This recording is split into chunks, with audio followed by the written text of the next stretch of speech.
রাধে রাধে বন্ধুরা, এমন সুন্দর দই খেতে চান গরমের সময়? মিষ্টি দই বানানো খুবই সহজ। তার জন্য লাগবে দুধ।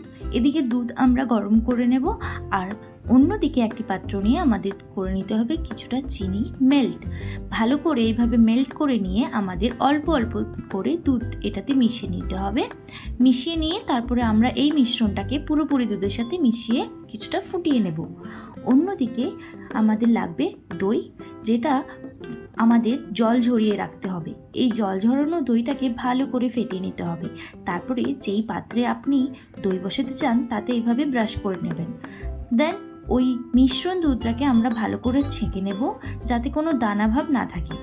তারপরে আমরা সমস্তটা মিশিয়ে নিয়ে দিয়ে দেবো আমাদের রাখার পাত্রে, এবং কয়েকটা এলাচ মিশিয়ে দেব, যাতে খুবই সুগন্ধ হবে। তো কেমন লাগলো? ভালো লাগলে অবশ্যই একটা লাইক করবেন। টাটা।